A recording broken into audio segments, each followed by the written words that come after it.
Hello, everybody. Welcome to episode 82 of Psycho's Platters, the very first one for 2015. I hope everybody is doing really good out there today. Snoopy, yay, Snoopy in the Christmas theme. I know Christmas is all said and done. I hope everybody got what they wanted for Christmas if you guys were looking for music related stuff or vinyl or whatever have you. Um, this one here, let's see, before I even get into this, um, I want to thank, like I said, I posted a video. Thank you for helping to reach my first goal of 100 subscribers. I have a little bit more than that now, and I hope to continue to be able to do this. I'm here to entertain and inform. That's what it's all about. I know some people have gone off and said that I'm kind of low grade, lo-fi, whatever. You know what? Okay, fine.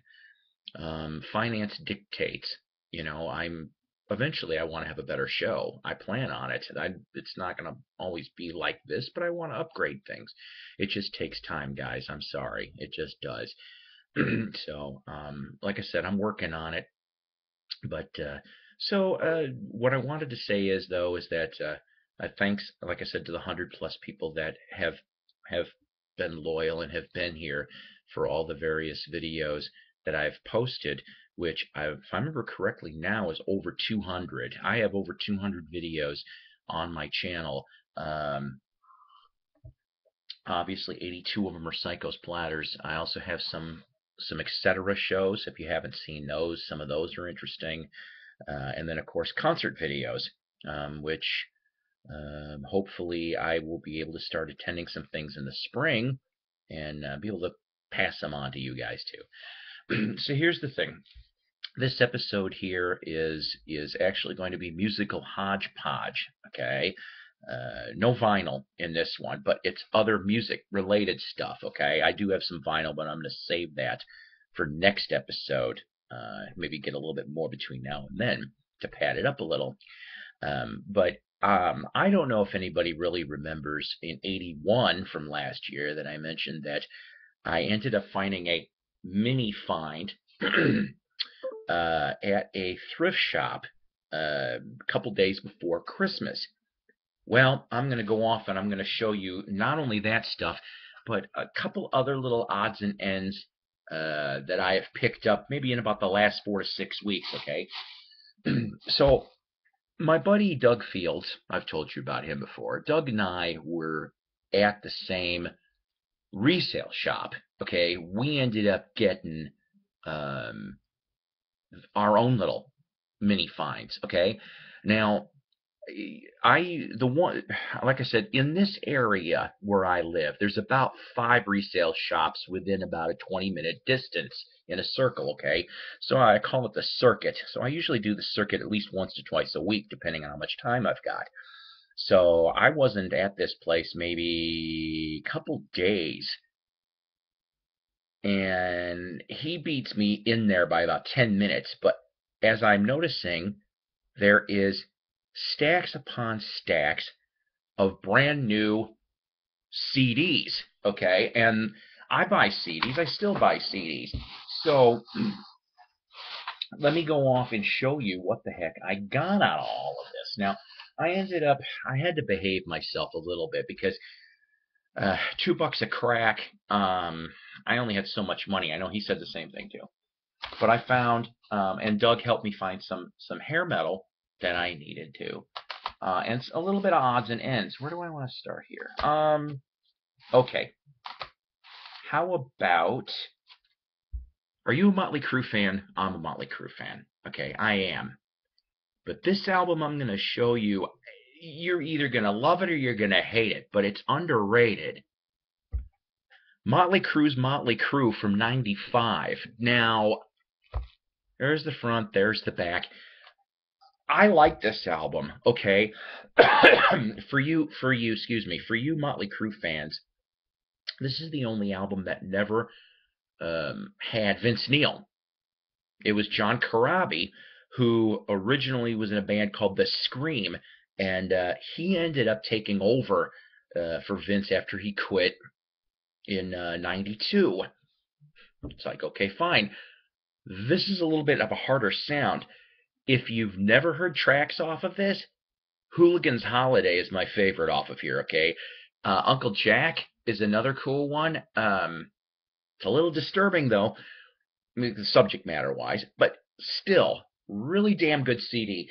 The problem is most of the record buying public, didn't buy this in droves. They're like, oh no, Vince is gone. It's a different sound. Oh, like, listen, okay, if you love a band, you got to have open mind and open ears, okay? I'm not saying that you got to instantly love what the new thing's doing, but you got to have you got to keep your ears open, all right? You create your own opinion. Don't listen to what your friends say, aka Van Halen 3. We'll save that for another discussion. So if you've never gotten this before, go get it. Go to a used CD joint because they don't make this one anymore, to my knowledge. So really good, though. I would recommend it. Okay. I've been looking for this AC/DC one, okay, for quite a while, and finally I got Ball Breaker. Yeah, you know AC/DC. They're always going to have some kind of pun here, with ball or anything else like that. But the ones here that I like, this is from the mid-'90s, okay? Hard as a Rock, Cover You in Oil, Hail Caesar. Those are the ones that I like off of here the most. And also, this album was the return of what AC/DC band member? Anyone? Who said Phil Rudd out there? You're right, and I'm telling you, I hope Phil conquers his problems and his demons. So you want to hear my crummy Brian Johnson impression?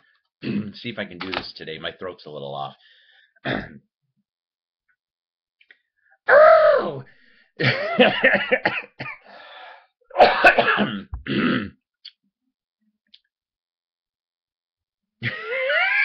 Should I even try to do this? Cover you in oil! He always sounds the same, right? It's like, oh! Listen to that Jim Brewer hokey pokey. Remember what he's doing? Okay, maybe you don't. All right. Remember I showed you Motley Crue, not Vince Neil. All right. How about from one band with a different singer for one album? Okay. Oh, and by the way, really quick trivia point. They ended up getting rid of John Corabi, right, in like 96 and early 97. But guess what? He actually did the original vocals for the album Generation Swine, which was like the last album to come out on Elektra in 97, right? Well, I don't know if it was just because of time differences or people were lazy at the label or what have you. They left his vocals on. What they did was they put Vince sang over it. John ends up singing background on it. Somehow there's a lawsuit that happened back then about all this mess. Of course, people got compensated, blah, blah, blah. So John's actually on 2 Motley Crue albums. Okay, so you go from that to, from 91, Foreigner's Unusual Heat.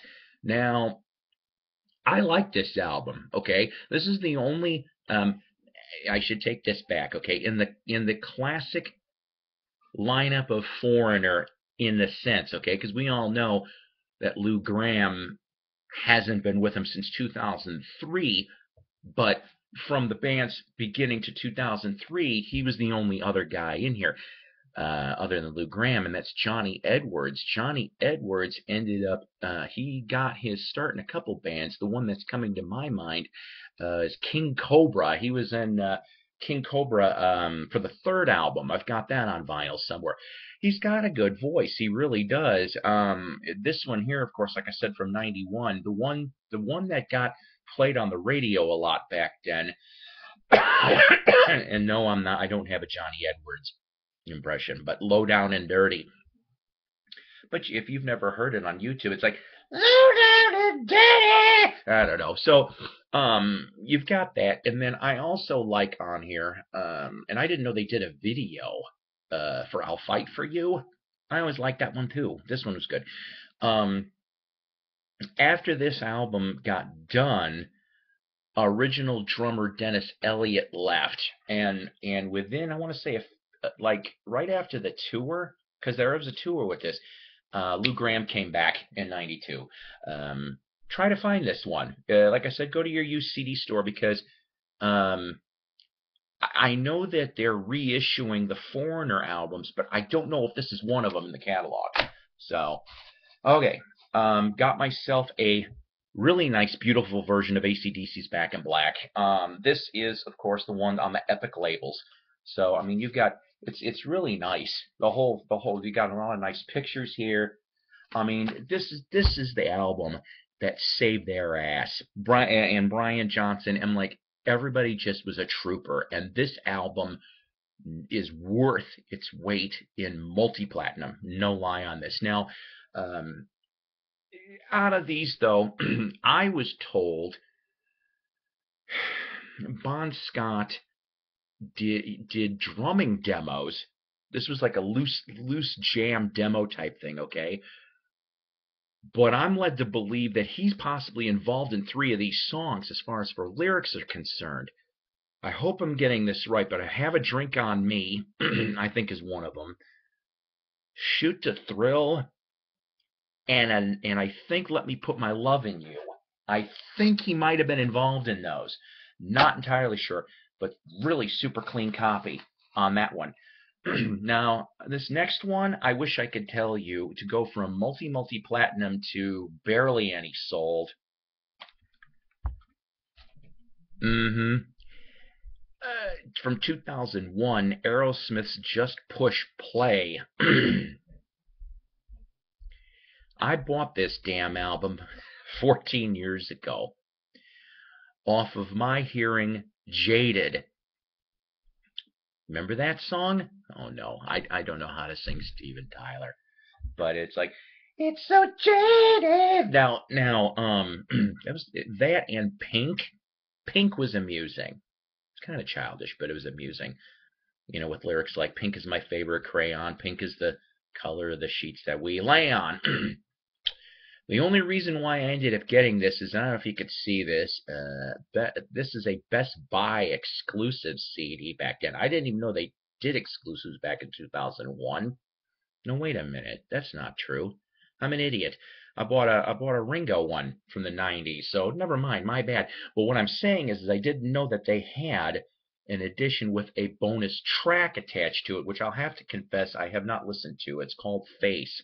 Okay, so I haven't had much time to listen to much of this stuff yet. Okay. My buddy Doug, he ended up pulling a Metallica bootleg double CD from the 91-92 tour. Really nice. Envious. So I found the other bootleg in them. Well, he also got a Clapton bootleg too, which I have to tell him a story later. But I found a Meatloaf bootleg.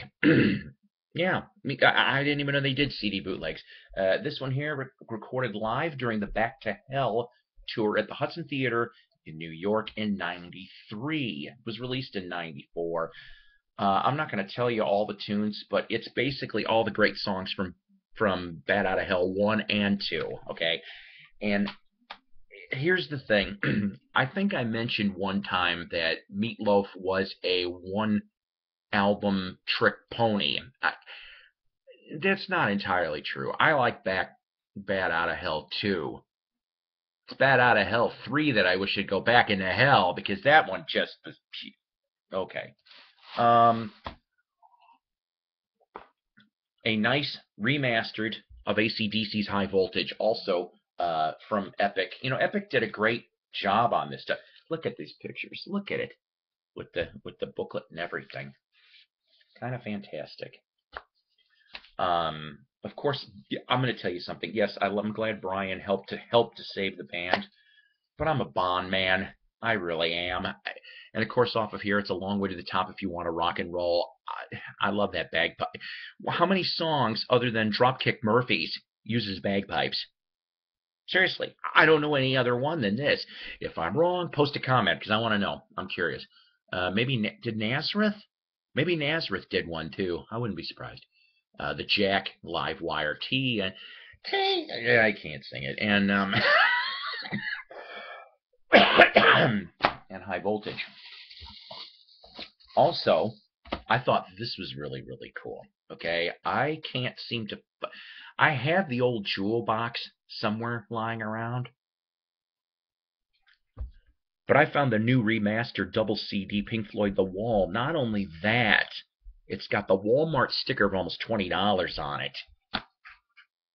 Still sealed. I don't know who the hell's dumping this stuff. Now, don't don't judge me. Don't roll your eyes at me either, please. um, there was a shopping cart in this place. I was just getting ready to leave. So was Doug. We attacked that shopping cart like vultures to a dead carcass. What we found was DVDs in this. Okay, DVDs. Now, he ended up with slightly different than me. I'll show you the good and then I'll show you the bad. How about that? I found still sealed with the stickers and everything intact a beautiful 2 DVD, 2 CD collection of Live at Nebworth Deluxe Edition. This here was released by Eagle Vision. Okay? Really good company. If you've never gotten any of their CDs or DVDs, that's classic rock straight through and through. This one here was June 30th, 1990 was this. Okay? So, who do we have on here, you ask? Well, it really runs the gambit. It's kind of funny. You got Tears for Fears, Cliff Richard and the Shadows, Phil Collins, Paul McCartney, Status Quo, Eric Clapton, Dire Straits, Elton John, Robert Plant, Jimmy Page shows up for that as well, Genesis, and Pink Floyd for the DVDs. On the CDs, it's the same bands I just told you, but also Elton John's in there too. Well, no, Elton John's on the DVD too. I didn't see that. I don't know how much this book's for, but guess what? I got it for $2. Still sealed. I couldn't believe it. Now, here's the one that's going to make you roll your eyes. Also in this cart was a dozen copies of a particular musical DVD, a concert DVD recently. It was released, if I remember correctly, last year sometime. Now, I almost missed this until I took a look at all the copies, and each one of them were slightly different. I do remember an appearance by said person here in the area. It was very limited, so I bought 2. I can't stand Justin Bieber, but they're signed. He's lazy. He signs with his initials. Each one of them, like I said, each one slightly different. Okay, they're still sealed. I'm planning on selling these. I'm not going to get a hell of a lot because guess what? It's not 2012, but I don't want them. It's just I got them because I'm like, wait a minute. Oh, and then Doug, knowing how much of a Badfinger fan I am, also got me on Apple Records Best of Badfinger. I love Badfinger. All right, give me 2 seconds. I know you guys are going, hey, what's the deal? It's over 15 minutes. YouTube finally let loose my jail, so now I can do a little bit more. But I'll try to keep this a little bit short. All right, the rest of this stuff. Oh, wait a minute. I got 2 more CDs, I think. Sorry. Oh, 99 cents Ultravox, the collection. I love Ultravox.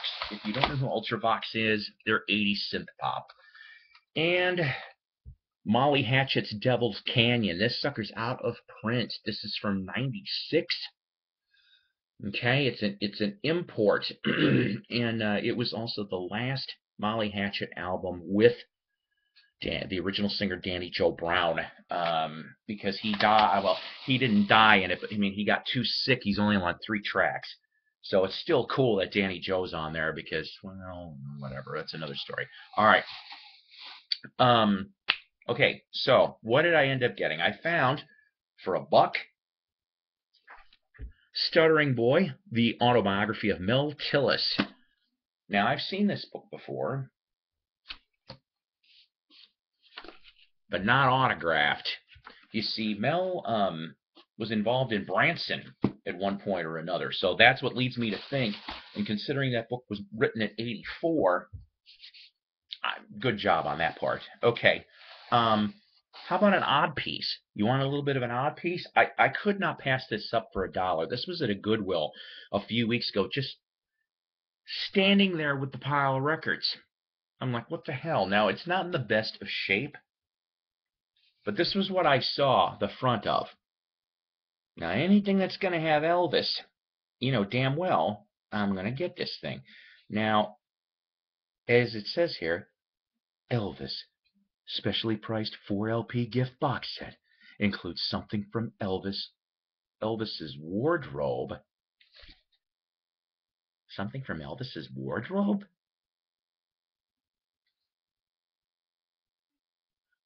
Oh, wow. They're not kidding. These things here are cards. They must be little patch cards or something. They literally are from Elvis's wardrobe. Anyways, the album here says Elvis, The Other Sides, Worldwide Gold Award Hits, Volume 2 on RCA Victor. Available at record dealers everywhere. Okay, that's this. Here's this. This is kind of cool. Right now, I know you can't read this back here because it's kind of small, so I'm going to read it to you, okay? It is a souvenir menu from 1971, complimentary copy from the International, a Hilton Hotel, Las Vegas, Nevada. Now, I'll show you this. Like I said, here's the front. Here's the back. This, it literally is a menu. Now, it says, and this kind of helps because I didn't see this till now. It says International, a Hilton Hotel, Elvis Summer Festival, August 9th through September 6th, 1971. And then on the bottom it says Elvis souvenirs and photo albums on sale at hotel entrance and Cafe Continental. It's literally a menu. Because, okay, when Elvis was over at the International, he'd do dinner shows. That's what he'd be doing over there. So you'd sit down and eat and watch Elvis. I mean, that's pretty damn cool, right? Or at least some people did. So basically, you only could get this at that time frame. So somebody went to the show and got this menu. Back then, just to give you like 1971 prices on something really quick here. How about it says Barton and Gester's Cold Duck, $16 a bottle. I don't know if that's you know, I don't know what that would be in 2015 dollars. All of this is booze. Then you have appetizers of, a seafood cocktail supremes, $1.50. Baked lobster tail international, oui, $15. Okay, so I thought that was kind of cool. Like I said, it's kind of bent, as you can see, but I don't care. For $1, I mean, what else am I going to do this? Okay, book review, and then I'm going to get to shout-outs. I'm sorry, guys, this is a long episode, but you know what? It's been a long time coming. I haven't done one this long since June. That's how long it's been. I had the hardcover of this. It disappeared somewhere. So I actually got this for Christmas as a soft cover. Peter Criss's Makeup to Breakup. Now, I got to tell you, as far as for the 4 members of KISS, I think Paul does kind of a good, truthful book. I also think this guy does too. I really do. I'm already through over half of it again already because, I like rereading books sometimes. But I'm also going to tell you something else. He is the only original member of Kiss that I met, but he blew me off. Yeah, me and my son at the time, we waited 2000 for the farewell tour in Rockford, Illinois. He shows up before everybody else does. Okay, it's just me and my kid. That's the only ones that are there. He totally ignores us. And I yelled at him, I spent my lunch money on you in 76 as he's closing the door. Oh well. Someday maybe I can explain that to him. I know people have bad days. But honest to God, there was just me and my 12-year-old. That was it. It's like, really? You just had to do that to him? Because he liked Kiss too. All right, shout outs really quick. Wax Museum with Ronnie Dark, Sunday nights, 6 to 9 p.m. Central Standard Time. Go like him on Facebook, then follow the link that is in that page to listen to the best damn Sunday night rock and roll show that you're going to get on this continent anyway. And then after that, Night Owl Lounge with Mike Adams from 9 to 10 p.m. Central Standard Time. Both of those shows originate out of Syracuse, New York. One of these days I'm going to go up there. I want to go up there. Let's see. Also, Thrifty Music Collectors Group, Tim Smith and Company. The group's growing. I can see it. It's beautiful. I love it, and I hope and wish them better expansion and luck to them. Also, Vintage Rock Magazine and Shindig Magazine, my favorite English music magazines, bar none. They are the best in what they do, and I always give them cheers here. Also, Three Sides of the Coin. If you love Kiss, like I just mentioned with about Peter's book, please go like him on Facebook. Go subscribe to him on YouTube. Go listen to him on Spreaker, iTunes, stuff like that. You've got Michael, Tommy, and Mark. They are three experts at what they do. They are fans and fanatics, just like all the rest of us Kiss fans are. Yeah, go ask him about Vinny being Meredith. Never mind. Long story. And then also, I do want to throw another one out here. An excellent Monkees-related podcast. If you are a Monkees fan, Zilch. That's right. And I'm not talking about Mr. Dabalina, Mr. Bob Dabalina, but it's called Zilch, a Monkees podcast. Go subscribe to them on Facebook and then go listen. They just got done. I cannot wait to listen to this. Interviewing Andrew Sandoval. Now, if you don't know who that is, he pretty much is your main compiler with the Rhino reissues and the unreleased, and he also wrote an excellent book that I cannot wait to get my hands on the day-to-day life of the Monkees back when, from the past to current day. I hope the Monkees come back out for 2015. That would be beautiful. I know. Listen, guys, you know what? I appreciate your patience. Even if you got to watch this stuff in segments, tell your friends, tell your enemies, tell your frenemies to please like and subscribe this page. There is interesting things to come in 2015. They're still in the planning stages, so I can't say very much right now, but we're going to try for some interviews. It takes me time. I wish I had a lot more time to plan these things better, but they will come to fruition, and maybe possibly even a revival of the Knights of the Round Turntable brand. It's not dead, it's just sleeping right now. Give it patience and peace. Till next week, take care, God bless, rock on, and have a great year.